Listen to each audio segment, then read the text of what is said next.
So we are here. This is a conversation I've been looking forward to for ages. So we are here, of course, with my co-host, the amazing Brice from Esoteric Atlanta, but back again with Wendy Smith from the UK.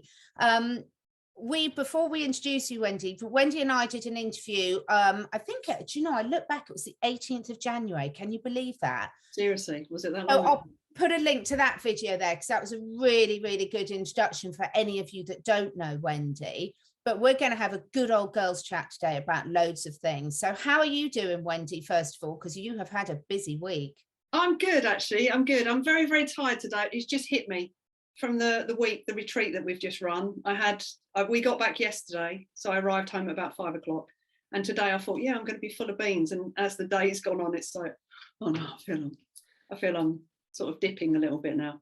And obviously as well, you know, you say, how am I? My YouTube channel got banned. So on one side, I'm like, yay, I've actually got a ban on YouTube. But on the other side, it's 3 years of videos that I'm not going to be able to get back. So mildly disappointed to actually come back to their decision that no, they're not going to unban my channel. They've removed it.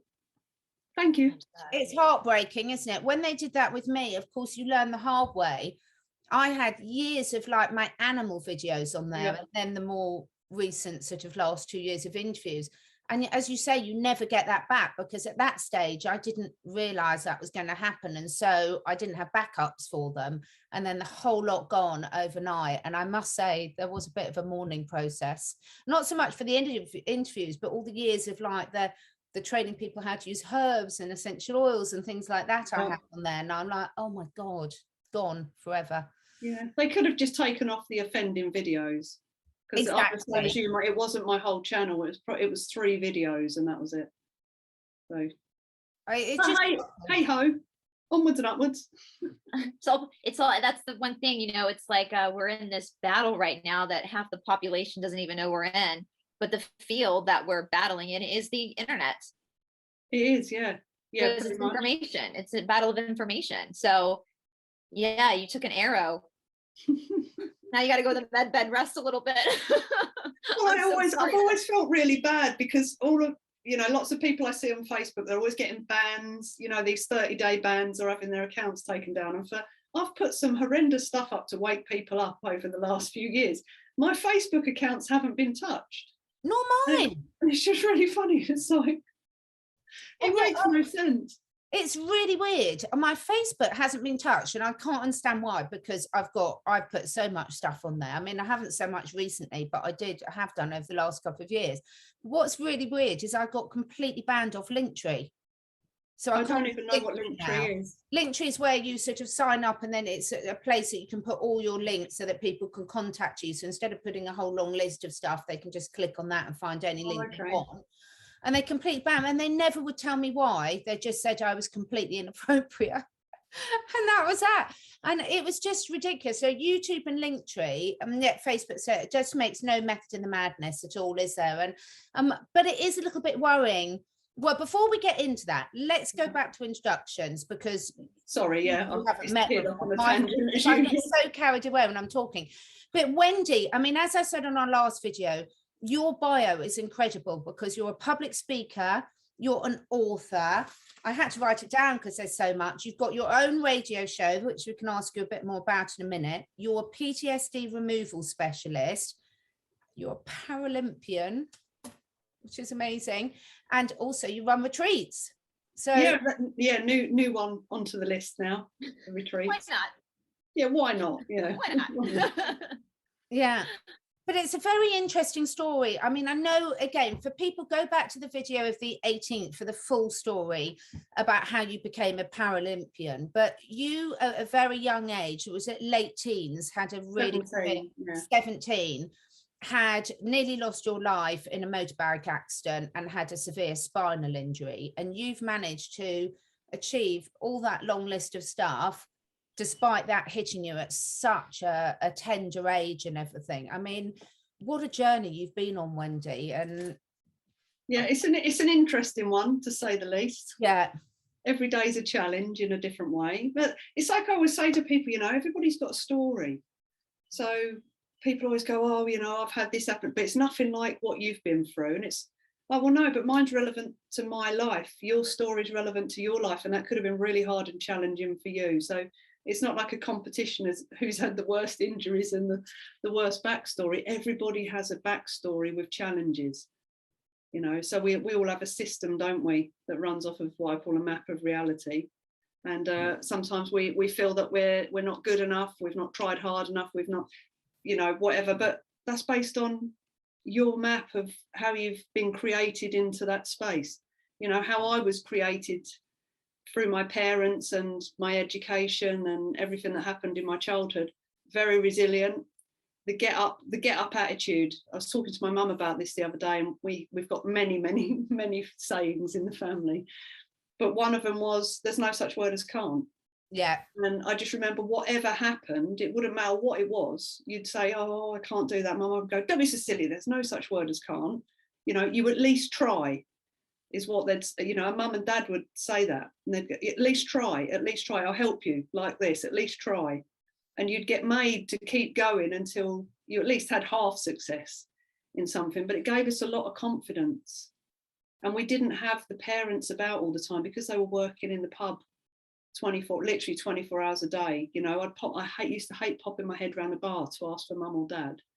And I'd always pop my head around and go, Mum, I need help with something. And she'd come up and she'd go, is it something you can have a go at yourself first? And I'd be like, okay, then yeah, I'll go and have a go, then go and ask my sister. And then if I really got stuck, I'd go back and go, not able to do it, I've had a go. All right, give me a minute, you know, I'll come and help you. So we were sort of taught, we were just taught resilience, self-reliance from a very early age. So when I had the accident, I'm quite cantankerous and stubborn as well. So if you tell me I can't do something, I'm probably liable to try until I die to actually do it. So I think that really helped me throughout the whole hospital experience of 8 months. The fact that every time I was told you won't walk again, I'd think, I'll show you, you know, my head says I'm fine. Even though I had a toe moving and a toe only, you know, it'd be like, the legs will be fine. That's always been my attitude with everything. It'll all be fine. As my mum says, the sun will come out tomorrow, so it'll all be fine. Yeah. You know. All the snow. I mean, Brice, you and I talk about this a lot, don't we, in terms of the resilience, and we all feel quite grateful for being born at a time where we did have that resilience and those sort of childhoods, which is very different to people, you know, the sort of, I never get what millennials actually are and things, but the younger generations haven't had that, and we're seeing that lack of resilience big time now, aren't we? I've said it when you were saying that, Wendy, I was thinking about my parents as well. And my mother would often say, cowgirl up. Like, okay, if you're crying during a temper tantrum, like, now it's time to cowgirl up, you know. And my parents would say, your parents seemed a little bit nicer. Like, when we needed help with our homework, my mother would be like, I've already done this. I already went through school. It's your turn. You do it. You know, of course they would help us, but it was that you had to take responsibility. You had to learn how to self-govern. You know, even the fact that I'm at the tail end of Generation X. And I always say that I think my age group was the absolute last age group to have a proper childhood, where we would get on our bikes after school and gallivant around the neighborhood. Our parents had no idea where we were. Yeah. They had no idea. We would just be back at a certain time. You know, they weren't hovering. We didn't have cell phones. You know, I laugh and tell my friends' kids now that their parents and I had to earn it was like a scavenger hunt for information in the library with the Dewey Decimal System. We had to actually like earn it. You know, we couldn't just Google something, you know, and I am even though life is a lot easier for kids nowadays in some respects, it's actually the lessons we learned on being reliant on yourself. I mean, even the fact, I remember as a kid, like, I loved music. And so, like, if there was a song on the radio I loved, and you had to go buy the whole album to get the one song, and having to like earn the money, the $20. Yeah. And then have to find a time for your parents to take you to the record store to buy, you know, just, you earned that $20 to go and buy that Oasis CD or whatever it is, you know, for that one song. You know, and now kids just click a button and there it is, you know. And so I think there is such beauty in the childhood that we all had versus what kids are living in now. Yeah, the appreciation of things, isn't it? That's it. We grew up in the pub I can remember from the age of 5, You know, we'd go in and we'd have our little jobs. We'd have to clean the shelves and pull all the old bottles to the front and put the new bottles at the back. When we got a little bit older, it would be start the fires in the morning as well. And then you got your pocket money. Exactly. And your pocket money was earned. So then when you bought anything with your pocket money, you appreciated whatever it was that you bought because you earned it. And you saved up, you put pocket money. Yeah.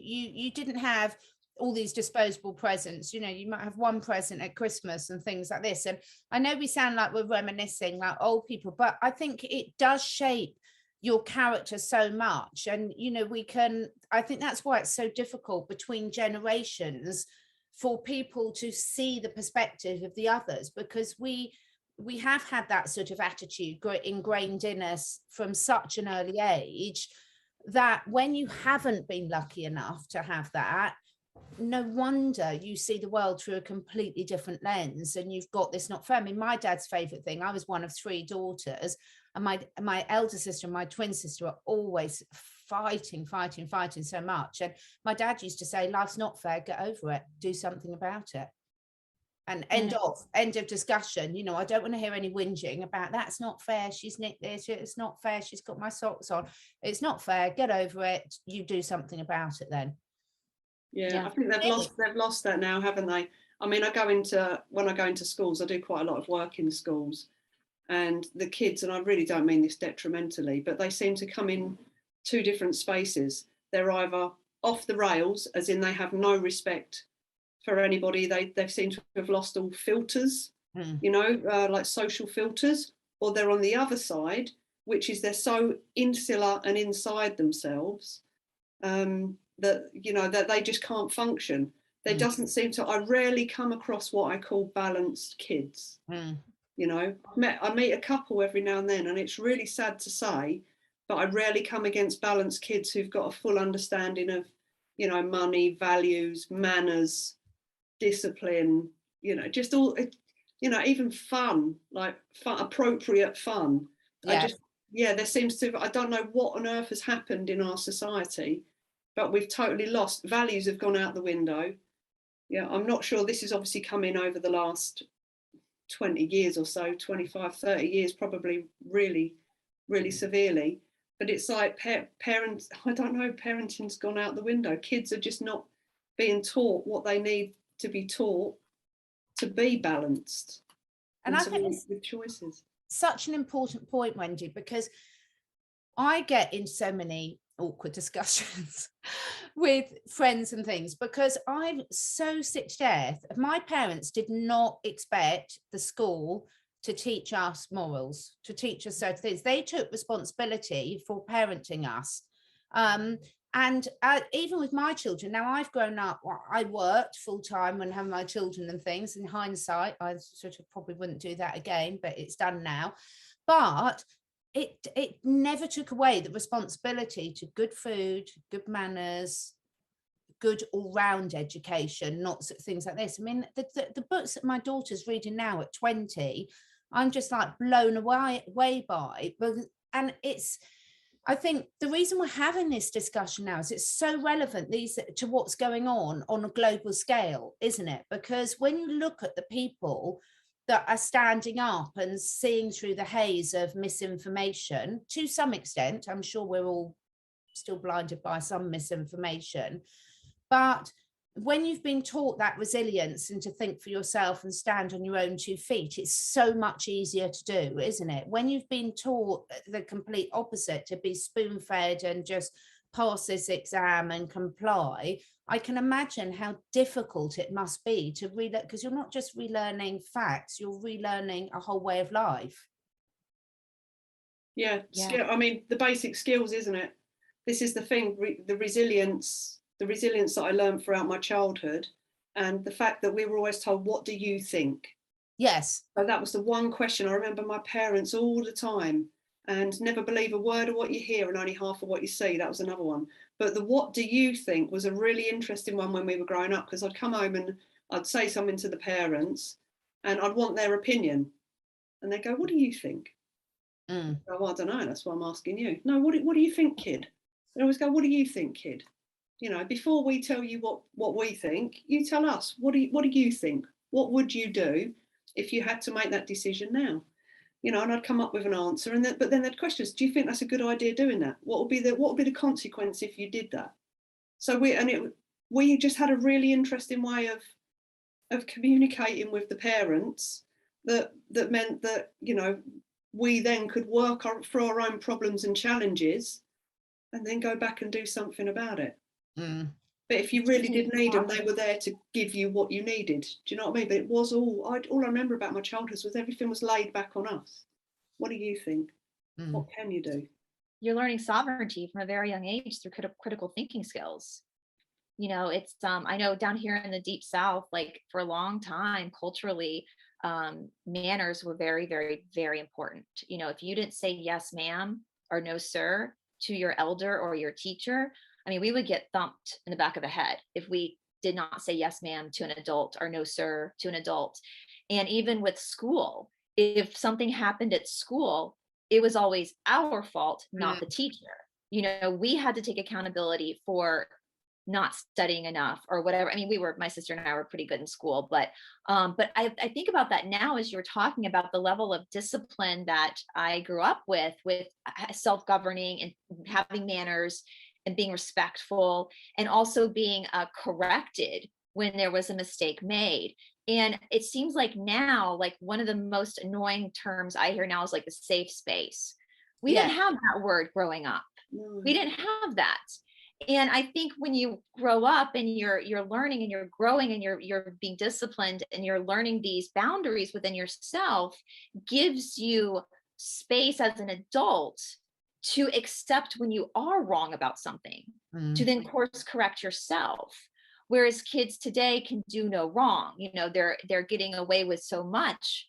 And I don't know if it's just the pressure from the culture to not have those same morals and values that maybe other generations were raised with. You know, that it's like if the younger generation that are the young adults now, if they're wrong about something, it's hate speech. If you tell them they're wrong, it's, you know, there's no room for them to go, oh, okay, I see this differently now. Does that make sense? Yeah. It's like cotton gloves now, isn't it? Yeah. So everybody's just patted with cotton gloves.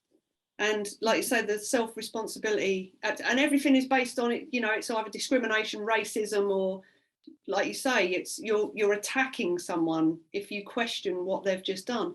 I think even the fact, you know, when we took out, this is probably a touchy subject, when we took out capital punishment and smacking of children, I mean, I do not advocate any form of violence towards anybody. I really, really don't. And I remember throughout my whole childhood, I think I got one slap on the back of the legs, but that was because I was doing something really, really dangerous that I'd been told not to do. And it was a knee-jerk reaction from, I think it was my dad. Sure, it was dad, but it was on the back of the legs and it was a stinger to like make me do that. Never, ever, ever. If my dad used to give me the face, no, that would be enough. You know, that really would be enough. And the threat of dad from mum, you know, mum would say, if you don't behave, I'm telling your dad when he gets home. Before we went to the pub, this was, you know, and you'd be like, no, I'll stop now. You know, so you just had, but dad never, we were never beaten as children. We were never, but it was always that element of, I mean, it's like, you know, can I compare it to animal training? Because I don't know. Yes. So when I talk to people about how to help their children, I say, it's just like training a dog. You know, if you want a dog to sit, you tell the dog to sit. If the dog sits, you say good dog and give the dog a treat. If the dog doesn't sit, you keep persisting with what you want until it does it, then you give it praise. I always say as well, if it does something that, you know, if the dog went to run in the road, I would go, ah, do you know what I mean? And make a noise to shock it, just to get its attention so I can grab it. Yeah. You give them a little shock, because that's not right. You say, I have a friend actually who I went out for lunch with, and with her 2-year-old, she said to me, I'm really, really conscious when I'm out with him because the people are always looking. And I'm like, I don't care.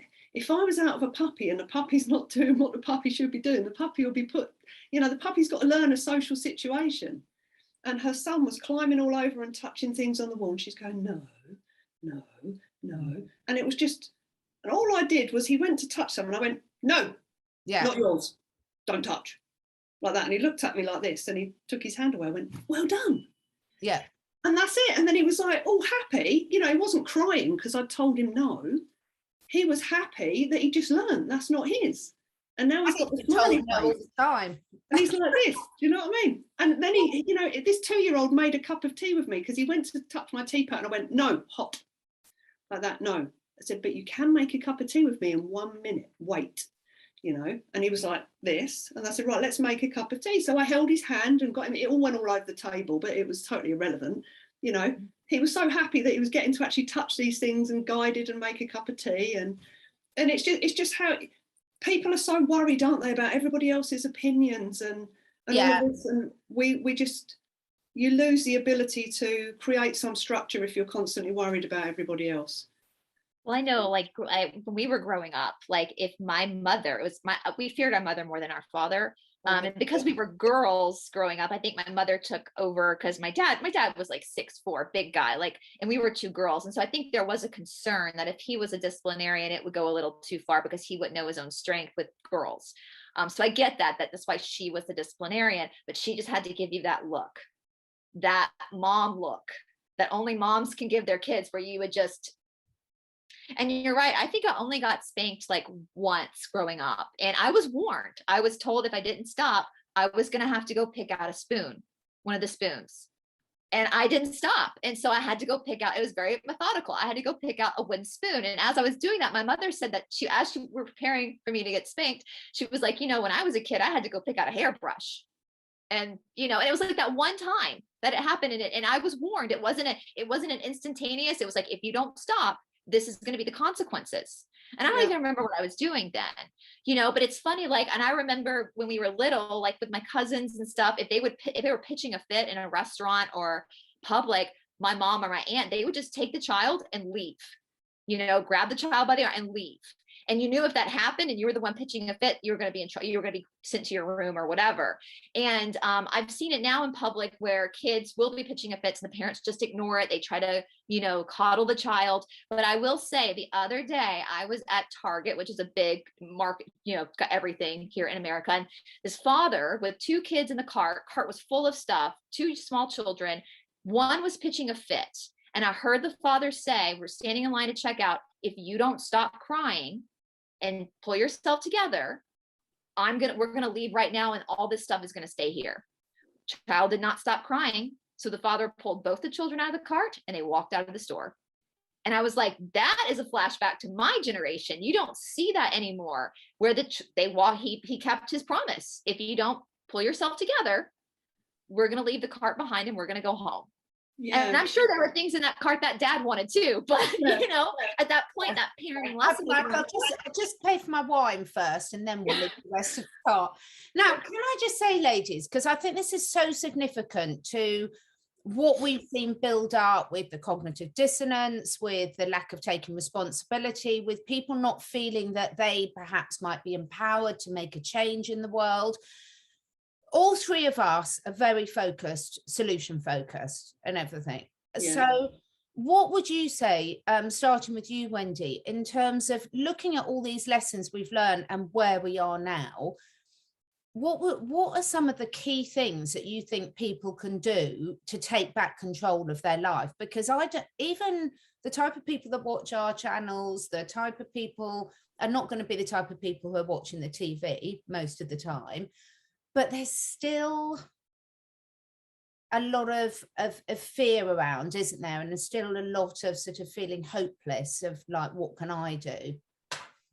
Well, multiple things. That opens up a big bag for me. I think the first thing is, you know, for yourself, as in personal development and self-awareness, be aware of the language you're using. Very, very important, because as you know, words, spelling, the word spelling, split it in half is the spelling, the doing. So every single word you utter on the inside and the outside of you casts a spell. So become very, very aware of your language. And I always say to people, there's probably 2 things to drop or avoid doing. One of them is use the word don't, what you don't want. Because if you're always thinking about what you don't want, the funny thing is with our unconscious, that word don't, it screws it up and throws it away. So actually all your conscious brain does is when it hears I don't want, it goes, oh, you want that. And then it starts looking for that result everywhere for you. So that's a really interesting one. Start giving directives of what you want to experience, what you want to do, how you want to think, how you want to feel. The second one is something that came up the other day, actually, which is the why. The word why. People always go, oh, why is this happening? Why is everything going wrong? You know, why is everything so bad? Why do I always feel so terrible? Now, the interesting thing about that word why, when you ask it, this whole human system is a validation system. This thing was built to support you and love you and get you results and keep you safe. So if you ask a why question, when you think about the new neuroscience nowadays, I think they estimate, the figures keep going up and who can count, but 400 million billion bits per second of information comes in for all of your senses. So, you know, the 6 senses we have, and then there's about another 15 others that they know as well. So you have all this information coming in, and our brain has to delete, distort, and generalize this information down to a little usable 2,000 bits per second. I've actually got a little card here to demonstrate this. Actually, I've just noticed it out of the corner of my eye. So if you can imagine that yellow piece of paper is 400 million billion bits a second, and that black dot is your 2,000 bits a second. So if you ask, why is everything going wrong? Your unconscious has to filter all this information to find out why everything's going wrong. So it will show you everything negative in your environment, but it also researches back. It does a transderivational search back through your storage banks to validate why everything's going wrong with stuff from the past as well.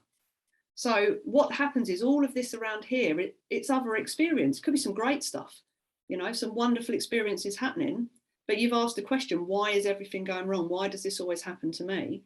So, you know, it has to support and validate you because it loves you and it wants to get you a result. It goes, don't worry, I'll find every single reason why everything always goes wrong. So what I say to people, if you want to get a different result, first of all, just start listening to your language. Just pay attention to it. Do you speak with a pessimistic tone? What's your attitude like? Are you always like, oh, well, that won't happen because, you know, because, or do you always go, yeah, but is an interesting word because it negates normally everything that's come before it. So language is so powerful to start with. When you start listening, only ever ask yourself a why question when it's for something good. Why am I so happy today? Why am I so in love? Why am I so successful? You know, these type of questions will then start stimulating exactly the same response. So you'll probably start hearing the good music on the radio. So if you are watching the TV, see the good things, hear the good conversations, see the smiley people, rather than when you go out. I do have a friend actually, and he won't mind me saying this, but before I really made him aware of this process, he would literally be, oh, everyone's miserable today. Wherever I've been, all I've seen is miserable people. I go, what are you focused on then? Yes. And it'd be like, that's his focus. It's your dot of focus. Whatever your dot of focus is, you're going to get a load more of it because it's what this is designed to do for you. So that's probably the first thing I would suggest.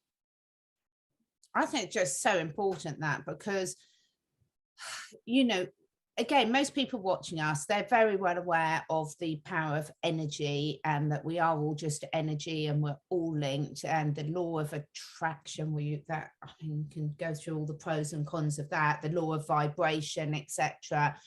And also, I think that sort of what you were just saying there links to something you said last week, Brice, is about making choices today that your tomorrow person would be really thankful for.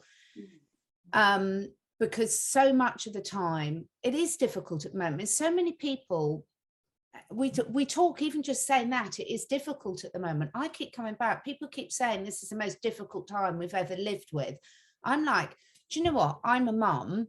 If I was sending my 17-year-old son off to fight in a war in the trenches, that is way more difficult than what I feel we're going through at the moment. You know, it's all perspective, isn't it? If you keep telling yourself that this is the most difficult time we've ever been through, the most stressful time, surely that becomes a self-fulfilling prophecy. Yeah, it is. That's it. We're reality creators, aren't we? Yeah. That's pretty much it. So whatever you're feeding yourself with daily and you're spilling out your mouth daily and out your thought processes is what you're going to be seeing. it is all perspective. Go on, Brice. Isn't that what what do I say? Isn't that what the bad guys, they know this though. Oh, They yeah. know the power of the mind. And so they've taken this like collective consciousnness and with their trickery and their mastery have tunneled people into like collectively bring, so in the deep South, the deep South is the Bible Belt. And so I was like on Facebook this morning, just scrolling. I don't post much on Facebook anymore, but I was scrolling through and I see people talk about like the book of Revelation, how we're in the apocalypse, which I don't actually think we are in the apocalypse. I think that happened with the fall of Atlantis, but that's a different story for a different day. But I'm seeing people like doom and gloom. It's all really going to be bad. And we know we've got some hardships ahead. We know that because it's friction, it's change, it's resistance. It's bound to happen anytime you change. But it's like getting even through that matrix of it's like, I'm like, no, guys, like this is actually a beautiful thing. Yeah, there's going to be struggles, but that's where it's juicy. And if we really work together, like we are the storm, if we work together, we can flip this into a beautiful, as Mr. T says, the best is yet to come. The apocalypse, that's not the best. The best is yet to come. And so are you focusing on the fact that, I want to shake these people and be like, are you focusing on the fact that the world, which is the matrix, is crumbling and that's scary, instead of focusing on the fact that this awful matrix we've all been enslaved to is crumbling? And now there's liberation coming, like what? And it's so funny because you're talking about yoga before. That's what my main thing is. Well, it used to be, now YouTube's my main thing, but I studied in India a lot. And, I see this with students a lot when they come in, especially to traditional yoga, because traditional yoga will piss you off. It will make you, it's designed to trigger you. It's designed to force things to come up for you to then look at them. Right. And I see it with students so often. They come into the shala because they want to change. They know something is wrong and they want to change themselves. But the minute that change starts to happen, they'd rather stay with the uncomfortable growth stuff instead of take a leap into the unknown, right? That could be so much better. And it's interesting, that's that human nature, that interesting to cling on to like the suffering because you know it, the suffering, it's familiar, instead of taking that leap into something that could be, people always say, I think I shared this on Twitter the other day, like people are like, oh, so many things could go wrong. Well, instead of saying so many things could go wrong, so many things could actually go right. What could go right? Yeah, 100%. And it's the old comfort zone thing, isn't it? I never call it a comfort zone. When people go, oh, I like it here in my comfort zone, I go, how comfortable actually are you in that comfort zone? What are you missing out on? What does it feel like when you see everybody else doing that thing that you want to go and do, and you sit there in that comfort zone? What does it feel like? And they go, well, it's not very nice. I go, so is it comfortable then? What emotions sit in that comfort zone? And normally when you start digging on this, it's the fears and the anxieties and the sadness. And the funny thing is, when you step outside the comfort zone, that's when you start experiencing the good stuff. Mm-hmm. And it's like you say, at the moment, with everything that's happening, I'm in the same boat as you guys. I look at everything. I mean, with what we're happening, the bills are doubling, 54% rise in all our bills over here next month. This is what I've done, guys. I've got friends who learn lots of, I've been doing legislation for 2 years now. I'm burnt out with learning legislation. Luckily enough, I've got a lot of friends who love it. And they've been finding out all about, the electric companies, the gas companies, the water companies, how they supply us, all this sort of stuff. And what we found out is all of these suppliers, as they're called, or agents like E.ON and, UW and all these people, the only thing they own or supply you with is the meter in your house. So if you have the meter removed, which you can by law do, it's not against the law in this country to have your gas or electric meter removed and have your own one put in. It has to be done by a qualified, registered electrician or gas person. I must state that. Once you've had that done, basically you can go straight to the National Grid, Transco or whatever and make them an offer to pay them direct. If they refuse, you can then pay no one. Because it's actually Utility Warehouse, E.ON, I can't think of any other, British Gas. All of these guys, they don't actually own all the piping that goes to your house. It's only the meter. So I've just learned this. So I'm just waiting for my electricity box to be changed. And I've cancelled my direct debit with my current supplier. So they can't take any more money out. I'm going to get my final bill off of them. And then that's what I'm going to do. It's like, no, now I know this. No, I'm going to be my agent for that. Council tax is not mandatory, which is we've got a councillor local to me who actually sat in a meeting and he read out the 1992 Finance Act, and it actually states in there it's not a mandatory payment. And it's like, right, now I know that. That's that one, that's done and dusted as well. You know, TV license, not paying that anymore. That's done. And it's like, no, I'm not going to fund these people anymore, because your money, if you research where your money goes, it doesn't go into the things they tell you it's going to go into. Oh, and not at all. You know, your council tax, our council tax for our area goes, some of it goes out of the country. It's like, whoa, hang on one moment. No, it's like income tax as well. I didn't know you can go private. A friend of mine who's a lawyer, 8 years ago, he just wrote to HMRC and said, thank you very much, I don't need your services anymore, I'm going private. And that was it. I've not done that one as yet, but I'm like, that, what, you can just go private? He said, yeah. Because I need to find out more about that. Right, I'm going to do separate that. But this is where people could be really spending their time, isn't it? I mean, I've been listening to loads of gardening stuff, and really loads. We've got a lovely plot of land here, and I'm like, right, Brice and I were just talking about this before we came on, is right, growing loads of fruit and vegetables and everything. And I've done it quite a lot, but it does take quite a lot of time. So, okay, I'm now looking and saying, right, how am I going to change my life to make time for this? And this is the beauty, is like having these communities set up. So one person might take responsibility for the growing the veg, and someone else might take responsibility for finding out that information, and someone else is going to make the natural remedies that everyone can use if they need them for health wise. And we can all have our little bits and share. Yeah. And get out of the fear, Brice, isn't it? I think this is the one thing that's holding all of you people watching this, well, not all of you, but a percentage of you people in the space where you're not taking action, is the indoctrinated processes we've been through for life through our education system. It's a education system to teach you to get away from your heart, away from your intuition, learn how to regurgitate information, do as you're told. When I ring a bell, you will go and do X, Y, Z. And it creates a fear in you. So when the government says X, Y, Z, you do it because you have a fear of getting into trouble. When you stand back in your sovereign power of yourself, knowing that no one owns you, no one owns me. I'm me, I'm mine.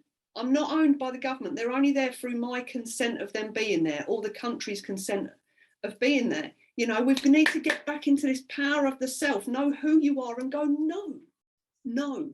And you hit on something that I've been talking about, and I've said this before, because it is that changing of perspective. And I said this before, my original teacher, David Gree, one of the most influential people in my life, up in Philadelphia. I'd fly up there to practice with him.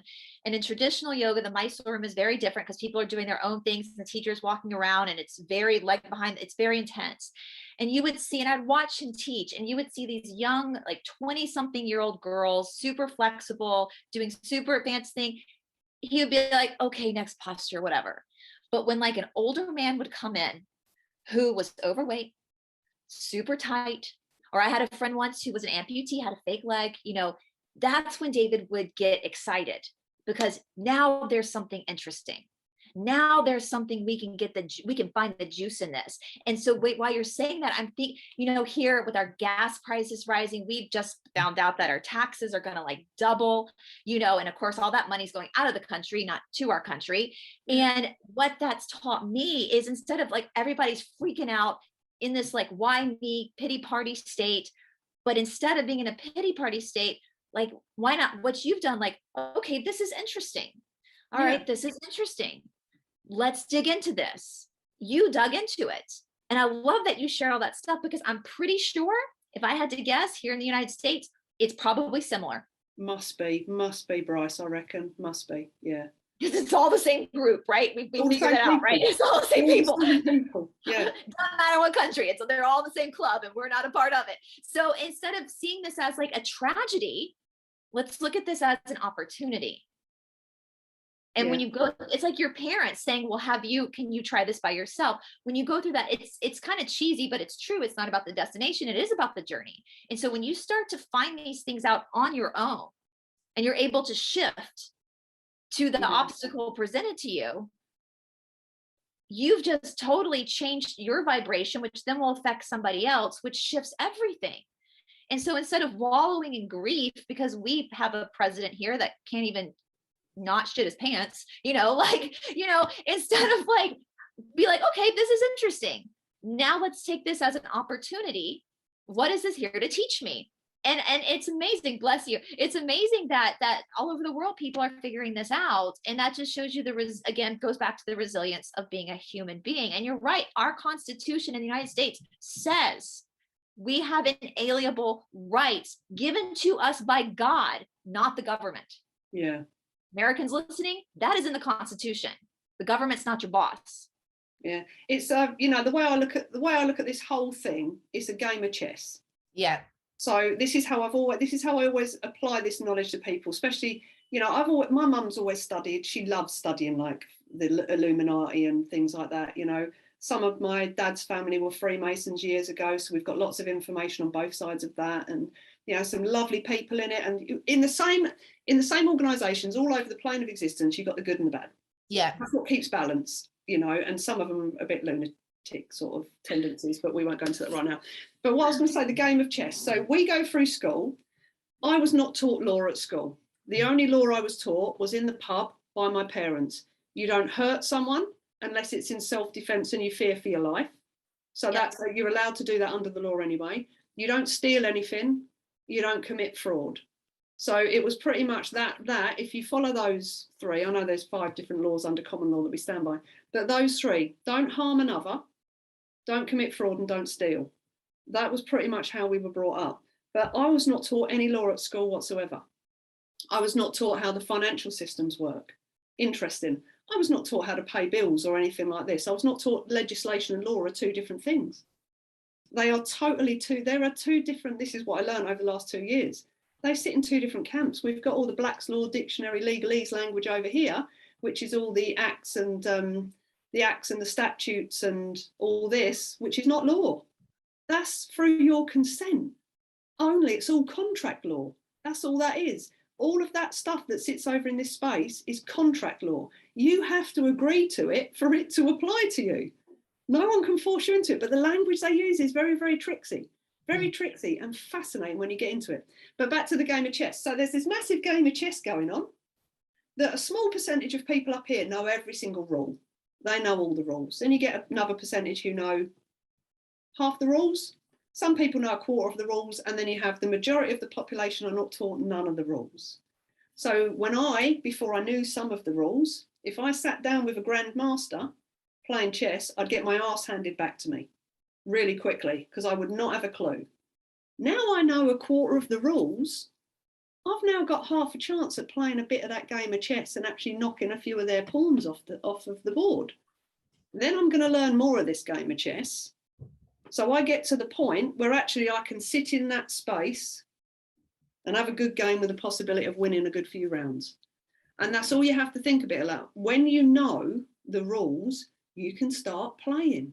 And there's get out clauses. This is what I'm finding throughout all the taxation systems and all these tax bills and the bills of exchange. That's a fascinating subject, but I won't talk about that now. But there's so much stuff that we're not told that when you know it and then you apply it and then you get a successful result with it, you go, like you say, Brice, that's interesting. The fear goes away and you go, right.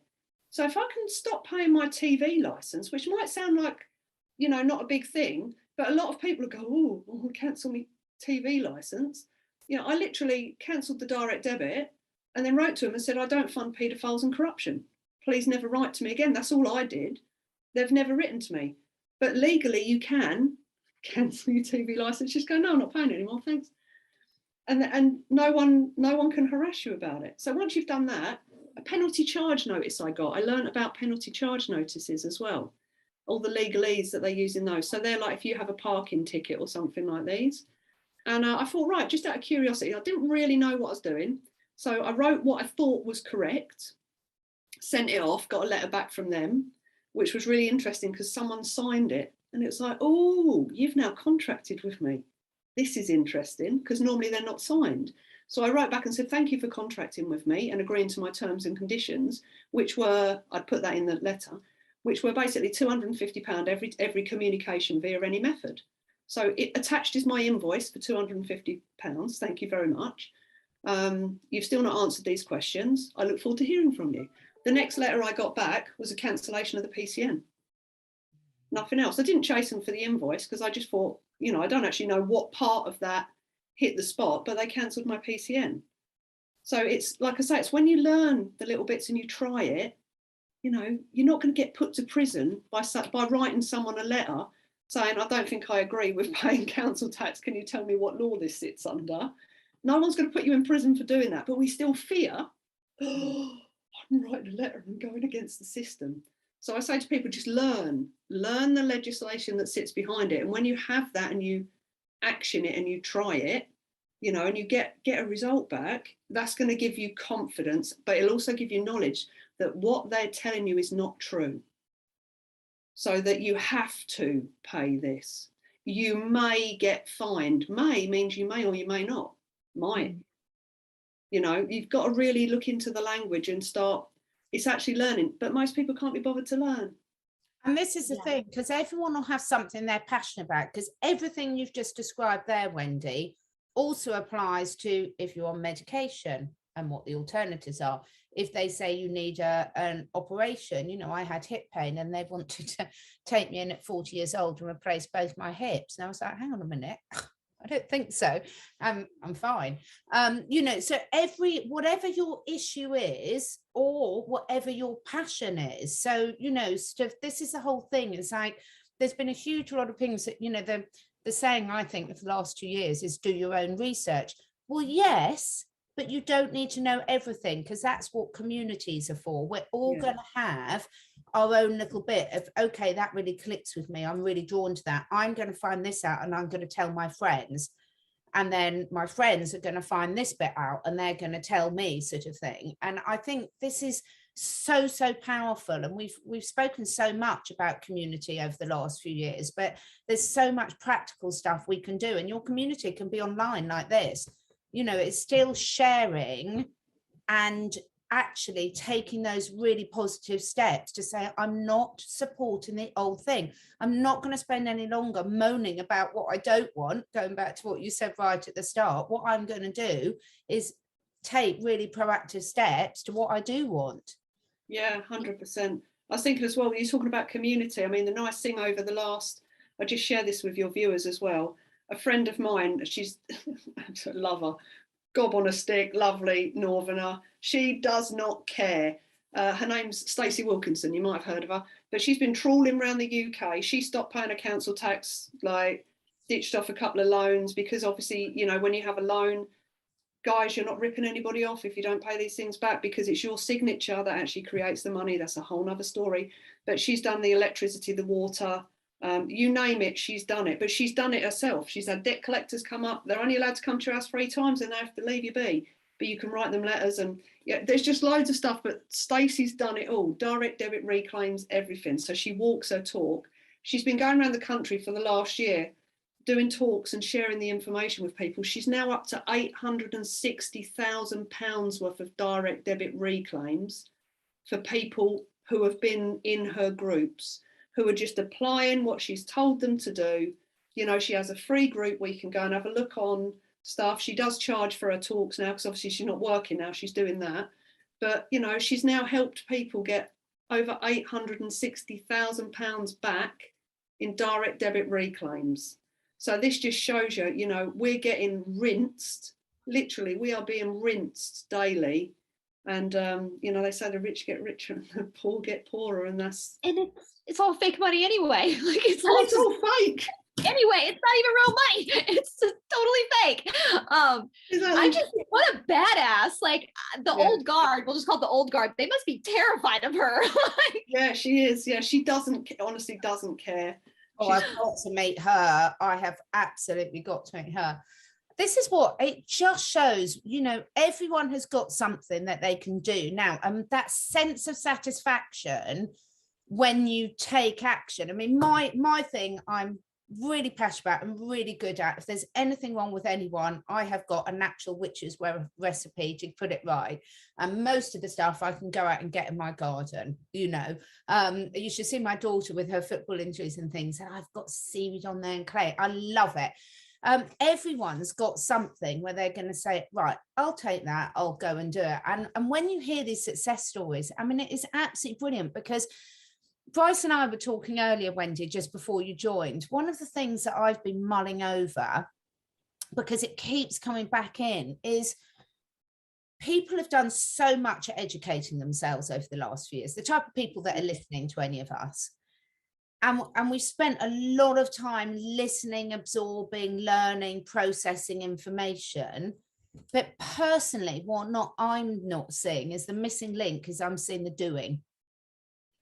For a lot Yeah, of it's the people. do. This is the actually. Can we just I'm having a conversation about this one? I don't know about how you guys feel about this, but I studied.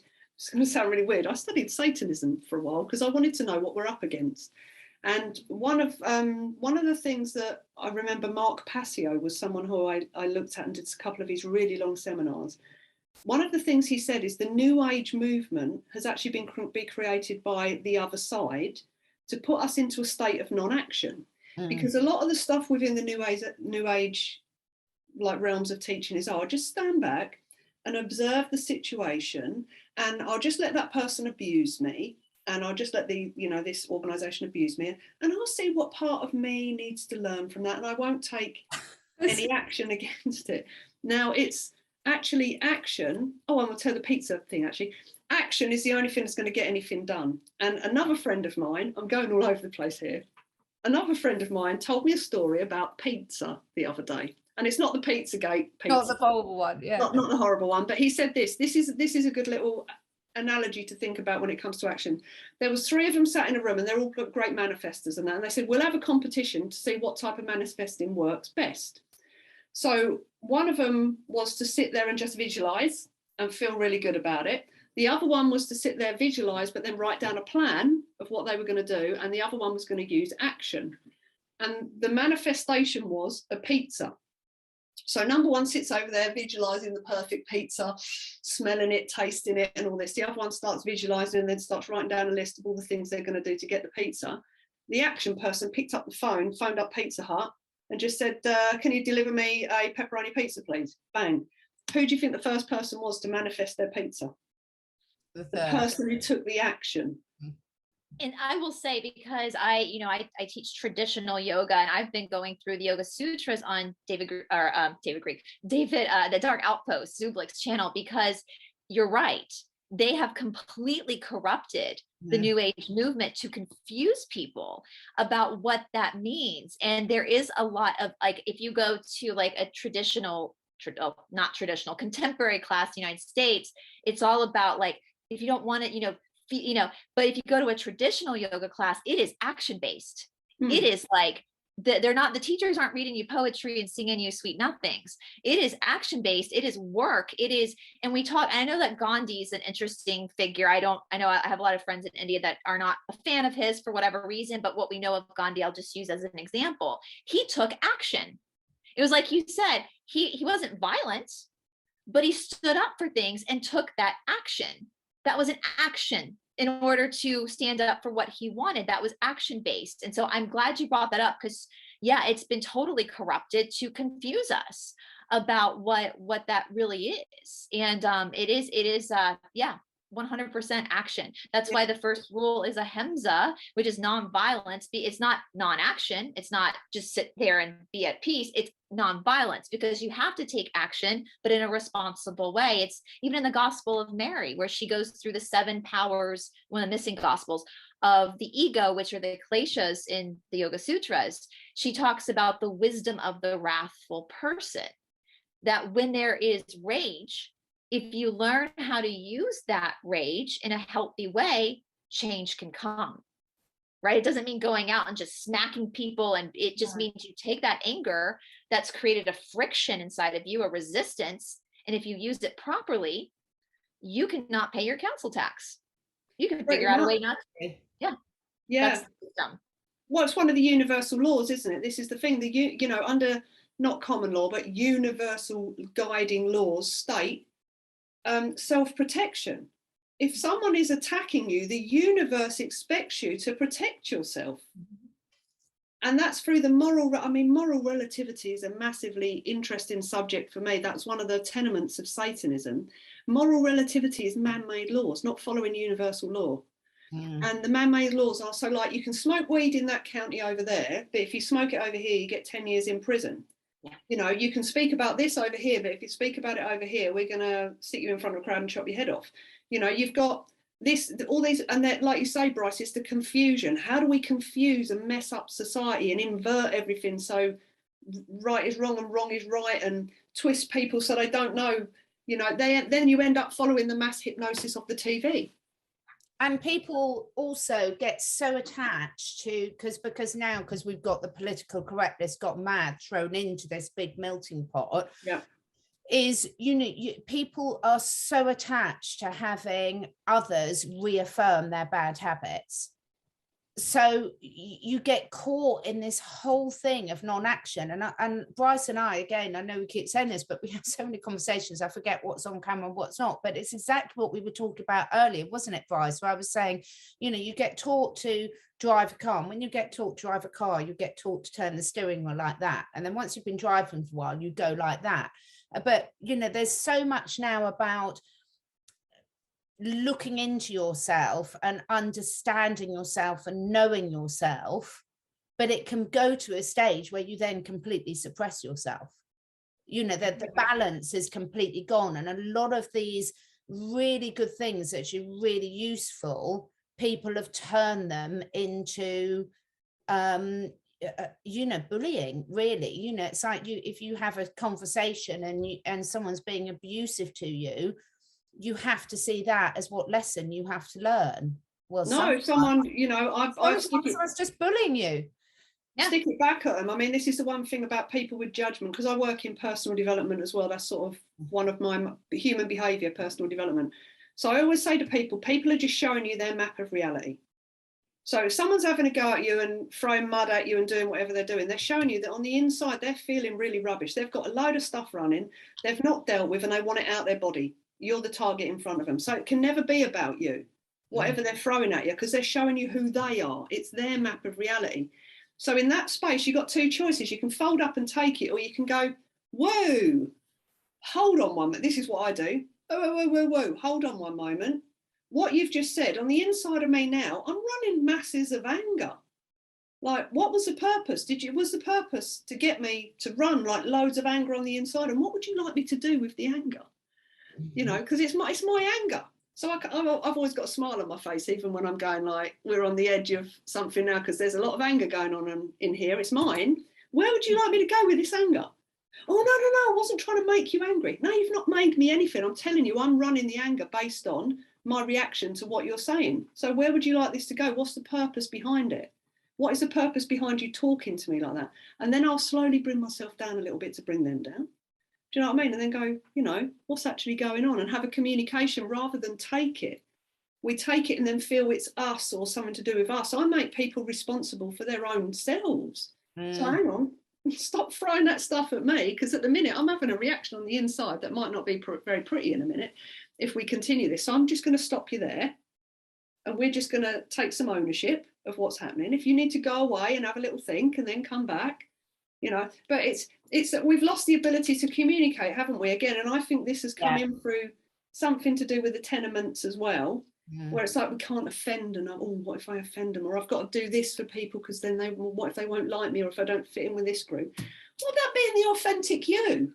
Exactly. You know what I mean? And you are not put on this earth to be abused by people and to be pushed down and squashed and have your light drained out of you. We're put here on this earth plane to, you know, to be expansive, to explore, to see what this thing is capable of and what we're capable of within our communities and further, you know, further out from that. And it is just that I think we're at that point now, aren't we? I don't know about you guys, but I'm seeing so much good changing. See, I don't look at I don't look at what I call the fear porn. Go away, got no interest in that. Tell me something good. And people go, yeah, but this, I don't care what's that. Tell me something good. Because I keep seeing all these little golden nuggets coming out now where, like you said, Brice, it's all crashing. The old system's crashing. And it's like, let's start working back on these systems are powerful when you connect into the heart and the intuition, and then we connect into each other. You know, we're powerful, creative energy beings. that are down here for a reason, more than just slogging our guts out 9 to 5 every day, paying a mortgage until you retire and then you die. You know, we're the only creature on this plane of existence that pays to live. Yeah, I think that's perfect.